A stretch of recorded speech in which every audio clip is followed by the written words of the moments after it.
Congress party के वरिष्ठ नेता, हमारे प्यारे कार्यकर्ता,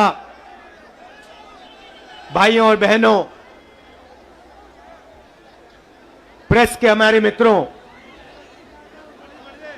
आप सबका यहां बहुत बहुत स्वागत, नमस्कार। मैं जहां भी जाता हूं कहता हूं प्रेस के हमारे मित्रों, मगर मित्रों का काम नहीं करते ये लोग। हमारा छोड़ो, जनता के मित्रों का काम नहीं करते ये। क्योंकि अगर आपके मित्र होते तो आपको देश की सच्चाई दिखाते, बेरोजगारी के बारे में बताते, महंगाई के बारे में बताते, मगर नहीं, ये तो आपको चीता के बारे में बताते हैं। देखो देखो, अफ्रीका से 4 चीता आए हैं, देखो जंगल में घूम रहे हैं। देखो, ये भी सवाल पूछा कि क्या चीता हिरण को मारेगा या नहीं। मतलब अफ्रीका का चीता हिंदुस्तान में आकर हिरण को मारना भूल जाएगा।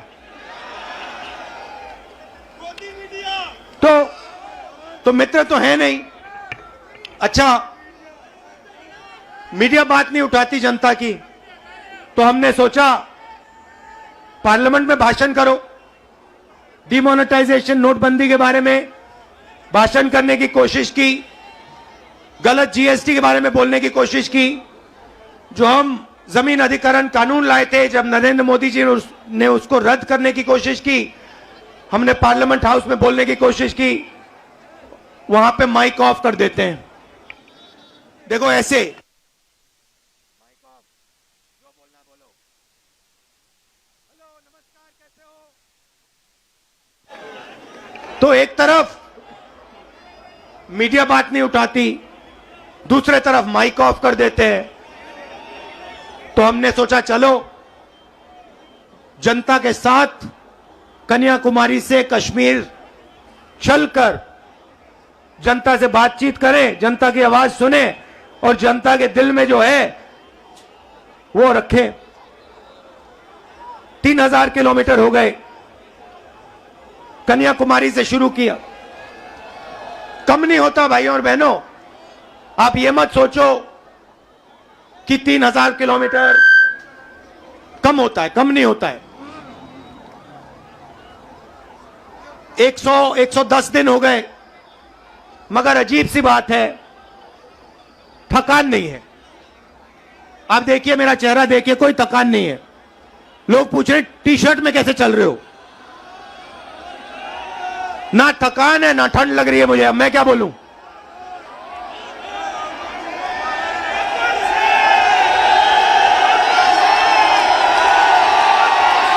अच्छा, जो प्रेस वाले हैं, एक बात देखो मेरे साथ, एक बात देखो इनके बारे में। देखो एक बात, ठहर जाओ भैया, एक बात देखो प्रेस वालों की। मैं यात्रा में चल रहा हूं, मैं टी शर्ट में हूं, मेरे साथ किसान के गरीब बच्चे चलते हैं, वो फटी शर्ट में होते हैं, उनकी पूरी टी शर्ट भी नहीं होती। मगर इन मीडिया वालों में से एक भी ये नहीं कहता भैया हिंदुस्तान में किसान का बेटा बिना स्वेटर के क्यों घूम रहा है। ये सवाल नहीं पूछेंगे, ये कभी नहीं कहेंगे भैया ये मजदूर है, ये टी शर्ट में क्यों घूम रहा है, ये किसान है, ये स्वेटर बिना, जैकेट बिना क्यों घूम रहा है। ये सवाल कभी नहीं पूछेंगे। ये सच्चा सवाल है, मेरे टी शर्ट वाला सच्चा सवाल नहीं है। सच्चा सवाल यह है कि हिंदुस्तान के बच्चे, हिंदुस्तान के किसान, हिंदुस्तान के मजदूर टी शर्ट में सर्दी में क्यों घूम रहे हैं, यह सवाल है। मगर यह कभी नहीं पूछेंगे, क्योंकि भाइयों और बहनों, ये आपके नहीं हैं। ये जैसे घोड़ा होता है ना, घोड़ा देखा आपने, शादी का घोड़ा होता है, उसमें लगाम होती है ना, उसको लगाम को टाइट करो एकदम रुक जाता है। वैसे इनकी लगाम है, लगाम लगी है प्रेस वालों पे। जैसे ये दौड़ने की कोशिश करते हैं, जैसे दौड़ने की कोशिश करते हैं, वो लगाम खींचते बस रुक जाते हैं एकदम। अच्छा, ये मत सोचिए कि ये बोलना नहीं चाहते हैं। मेरे पास आते हैं, कहते हैं राहुल जी हम सच्चाई बोलना चाहते हैं मगर हमें हमारे मालिक बोलने नहीं देते। मैं कहता हूं भैया डरो मत, बोल दो। कहते हैं नौकरी भी तो करनी है हमें, अगर हमने सच्चाई बोल दी नौकरी से निकाल देंगे, किसी और को डाल देंगे, वो झूठ बोलेगा। तो यात्रा का लक्ष्य जो देश में नफरत और हिंसा फैलाई जा रही है उसको मिटाने का है। भाइयों और बहनों, बीजेपी की पॉलिसी हिंदुस्तान के युवाओं को, किसानों को, मजदूरों को डराने की पॉलिसी है। नोटबंदी, गलत जीएसटी, कोविड के समय जो इन्होंने किया, ये सारी की सारी पॉलिसियां किसान को, मजदूर को डराने के लिए है। क्योंकि ये जानते हैं जब ये डर फैलाते हैं उस डर को नफरत में बदलना बहुत आसान होता है। ये इनका काम है। जनता को डराओ, किसान को डराओ, मजदूर को डराओ, युवा को डराओ और उसके डर को नफरत में बदल दो। डरो मत। ये भैया, ये एक बात समझ लो, ये आपने बोला डायलॉग, ये मेरा डायलॉग नहीं है, ये शिव जी का डायलॉग है। ये डायलॉग डरो मत, ये हमारा धर्म है। अब देखिए, ये करोड़ों लोग, करोड़ों रुपए का, लाखों करोड़ों रुपए का, अरबपतियों का कर्जा माफ कर देंगे। लाखों करोड़ रुपए 1 मिनट में माफ कर देंगे। और किसान भूखा मर जाए उसका कर्जा ये माफ नहीं कर सकते, कभी नहीं कर सकते।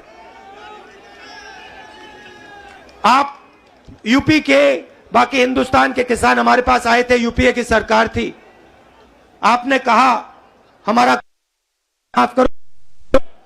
10 दिन में हमने 70,000 करोड़ रुपए, 72,000 करोड़ रुपए माफ कर दिया था। मजदूरों के लिए, गरीबों के लिए मनरेगा, भोजन का अधिकार, किसानों के लिए कर्जा माफ। तो हम डर को मिटाने की राजनीति करते हैं क्योंकि हम जानते हैं अगर ये देश डर जाएगा इस देश का फायदा नहीं होगा। अगर नफरत फैल जाएगी इस देश का फायदा नहीं होगा। भाइयों और बहनों, दो और मुद्दे हैं यात्रा के। एक है महंगाई, और मैं आपसे पूछना चाहता हूं, प्रधानमंत्री जी आते थे जब यूपीए की सरकार थी, कहते थे गैस सिलेंडर 400 रुपए का हो गया है, 400 रुपए का गैस सिलेंडर हो गया। भाइयों बहनों, आज कितने का है? मगर आज प्रधानमंत्री नहीं आते, आज आकर नहीं कहते कि भैया 1100 का हो गया। अच्छा, एक और सवाल है भैया, ये जो 1100 और 400 रुपए का फर्क है, ये किसके जेब में जा रहा है? ये किसी ना किसी के जेब में तो जा रहा है ना। मतलब ये आसमान में तो नहीं गायब हो रहा। तो याद रखिए, ये नरेंद्र मोदी जी के जो खास मित्र हैं, 3-4 खास मित्र हैं, ये जो आपके गैस सिलेंडर का पैसा आपके जेब में से निकाला जा रहा है, उनकी जेब में जा रहा है। अच्छा भाइयों और बहनों, पेट्रोल का क्या दाम हुआ करता था यूपीए के समय? 60 रुपए। आज क्या है? 100। तो ये भी याद रखिए, ये जो 40 रुपये, 60 रुपया जो है, जो आपके जेब में से निकाला जा रहा है, ये भी उनके 2-3 मित्रों के जेब में जा रहा है। तो हमारा दूसरा मुद्दा महंगाई, और तीसरा मुद्दा, सबसे बड़ा मुद्दा, जो देश में नोटबंदी, गलत जीएसटी के कारण बेरोजगारी फैली है। आज 3,000 किलोमीटर में हर स्टेट में मुझे युवा मिलते हैं। मैं पूछता हूं क्या पढ़े? कहते हैं इंजीनियरिंग की, डॉक्टर बनने के लिए पढ़ाई की, आईएएस के लिए तैयारी की। और फिर मैं पूछता हूं भैया आप करते क्या हो? कहते हैं राहुल जी, शर्मा के कहते हैं राहुल जी हम तो मजदूरी करते हैं। कोई कहते हैं भैया, कोई कहते हैं मजदूरी करते हैं, कोई कहते हैं भैया हम पकौड़े पका रहे हैं। इंजीनियरिंग की पढ़ाई की, आलू के पकौड़े बना रहे हैं। अच्छा, एक रास्ता था युवाओं के लिए अग्निवीर वाला,